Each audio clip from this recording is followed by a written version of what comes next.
안녕하세요, 허브경제TV입니다. 오늘 볼 종목은요, SK바이오팜이라는 종목을 좀 보도록 하겠습니다.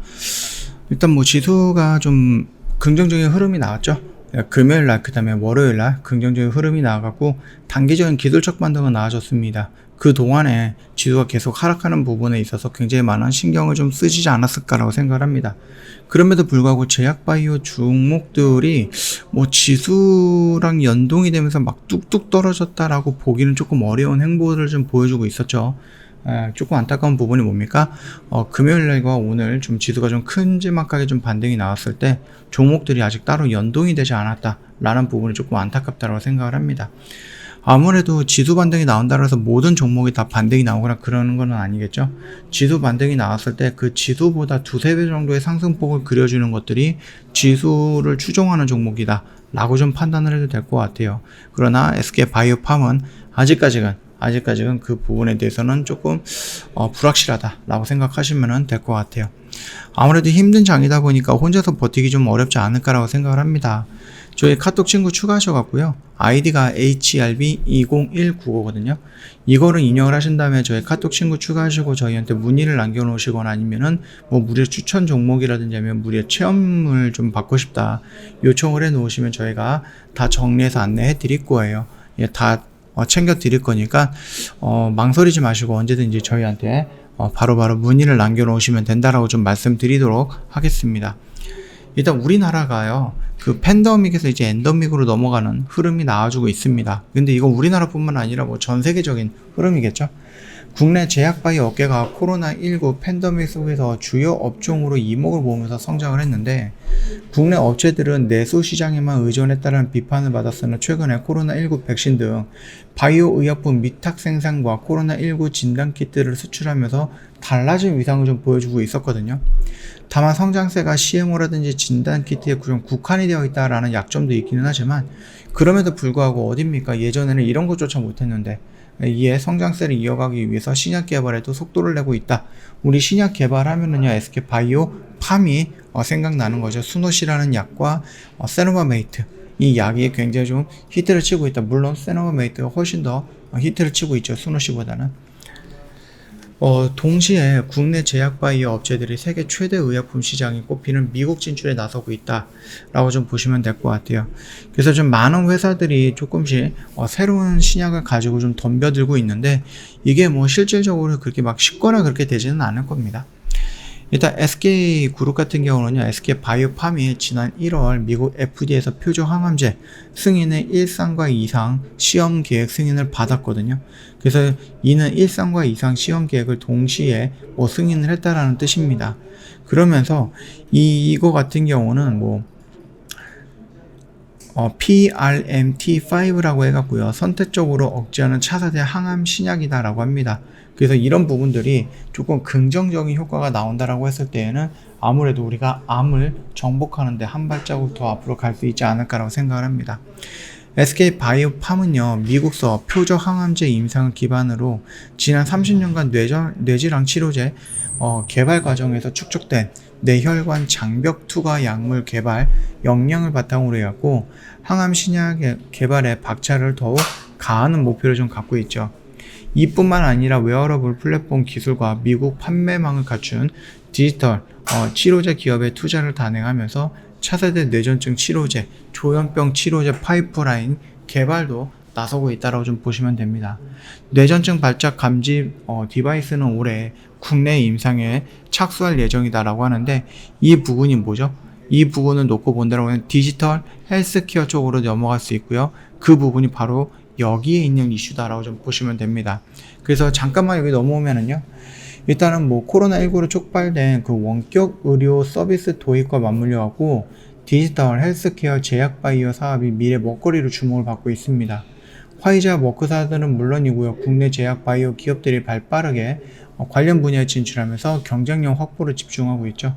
직접 투자부터 이제 인수합병까지 다양한 방법으로 영역을 확정하고 있는데 그 중에 SK 바이오팜 역시도 디지털 헬스케어 쪽으로 전환이 된다라고 일전에 한번 말씀을 드렸습니다. 일전에 좀 업계에 따르면은요, 뭐 대웅이라든지 한독 등도 있겠지만은 SK 바이오팜이 제약사들이 시너지 효과를 얻기 위해서 관련 업체들과 업무 협약, 뭐 투자에 나서고 있다, 이런 얘기들이 나와주고 있어요. 그래서 SK 바이오팜 같은 경우는요, 지난달 미국 디지털 치료제죠 업체 칼라 헬스에 공동으로 투자를 좀 단행을 했습니다. 이번에 투자를 시작으로 해갖고 첨단 제약 바이오 미 헬스케어 업체에 대한 전략적 투자를 이어나간다라는 방침을 갖고 있습니다. 그러면서 SK 바이오팜 역시도 디지털 헬스케어라는 이 키워드에 집중하고 있다라고 좀 보시면 될 것 같아요. 그게 이 말이다 라고 생각을 하시면 됩니다. 그래서 두 개의 뉴스를 좀 왔다 갔다 하면서 보면은 조금 연속적인 뭐 부분이라든지 좀 연결되는 부분들이 있을 거예요. 그것만 좀 참고해 주시면 될 것 같습니다. 뭐 SK 바이오 사이언스도 분명히 있고요. SK 팜테코라는 회사도 있거든요. 그래서 이런 부분들도 뭐 미국의 세포 유전자 치료제 업체 3억 5천만 달러, 그러니까 4,200억 정도가 되겠죠. 투자하면서 2대 주주가 됐습니다. 그리고 SK그룹 같은 경우는 지난해 3월에 프랑스의 세포 유전자 치료제 CDMO 기업인 이포스켓이 지분을 인수하기도 했죠. 그리고 미국과 유럽의 유전자 치료제 업체를 인수에 관련해서 시장 선도 도약을 시도하고 있다라고 보시면 될 것 같습니다. 이게 무슨 말이야? 라고 했을 때에는 SK 바이오팜이 가고자 하는 그 길 위에 어느 정도의 기술력이라든지 아니면 어느 정도의 뭔가 파이프라인을 좀 마련을 해놔야지 좀 갈 수 있는 부분 아니겠습니까? 예, 그런 것들을 지금 준비하고 있다고 생각하시면 될 것 같습니다. 일단 SK 바이오팜 같은 경우는 CMO라든지 CDMO랑은 조금 거리가 멀죠. 신약을 만들어서 그거를 직간접적으로 판매하고 있는 회사다 라고 좀 보시면 됩니다. 그래서 지금 만들어지고 있는 이 세노마메이트 같은 경우는 추가적인 임상은 좀 진행을 하고 있죠. 계속해서 나라가 확장이 되고 있고요. 이거를 투여할 수 있는 연령대가 확장이 되고 있다라고 봐주시면 될 것 같아요. 그래서 하나의 약을 갖고 굉장히 조금 폭넓게 확장이 되고 있는 모습, 거기서 나올 수 있는 매출이라든지 이런 부분 역시도 당장은 가시적인 효과가 없을 수는 있겠지만 계속해서 늘어날 것이다 라고 좀 봐주시면 됩니다. 차트만 놓고 본다라고 하면은 막 그렇게 좋은 위치에 있거나 그렇게 말씀드리긴 어렵습니다. 그렇기 때문에 여기 라인에서 자리를 다 만들어 놨는데 하필이면 또 6월 달에 이런 모습을 보였어. 여기서 또 자리를 다 만들어 놨는데 하필이면 지난 1월 달에 지수가 폭락하는 이런 모습들을 보여주고 있습니다. 그래서 이게 반복이 되는 모습이다 보니까 내가 여기서부터 자꾸 들어갔다라고 하면 지금 이 부분에 대한 자리에 대한 스트레스는 조금 클 것이다라고 생각을 합니다. 그럼에도 불구하고 지수가 한창 떨어질 때 뭐 같이 떨어지긴 했지만 어느 순간부터는 지수랑은 다르게 옆으로 눕는 모습들 보여주고 있는 제약 바이오 회사들이다 라고 생각하시면 되겠죠. SK 바이오팜도 마찬가지입니다. 지수가 뚝뚝 떨어질 때 초반에는 같이 떨어졌죠. 근데 그 후반에 갔을 때 지수가 떨어지는 부분에 대해서는 종목이 연동이 되지 않고 있었다 라고 봐주시면 됩니다.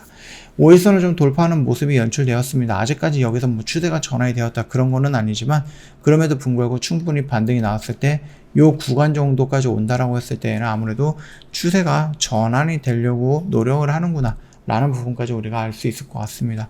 그 점 참고하시면 될 것 같고 아직까지는 우리가 좀 도망가기보다는 조금 더 기다리면 될 것 같아요. 2023년 정도 또는 빠르면은 늦으면 2024년이겠죠. 세노바메이트라는 약 하나만 팔아가지고 매출액이 조 단위까지 올라올 수 있다라는 굉장히 긍정적인 부분도 있습니다. 물론 이게 현실적으로 될지 안 될지는 모르겠지만 그럼에도 불구하고 흑자로 전환이 될 것이다 라는 부분은 뭐 크게 차이는 없는 것 같아요. 여기 의견에 대해서 좀 명확하게 갈리는 의견은 없습니다. 다만 중간에 이 세노바메이트라는 약이 어떤 일을 당할지는 모르는 거라서 그거는 조금 지켜봐야 된다. 지금 시장이 좋지 않았기 때문에 조금 같이 밀리는 모습들이 좀 연출이 됐습니다. SK 바이오팜이 뭐 특별하게 개별적인 뭐 악재가 있거나 그런 거는 아니거든요. 그렇기 때문에 아무래도 시장이라든지 아니면 업황의 흐름 이런 부분이 좀 영향을 좀 받지 않았나라고 생각을 해요.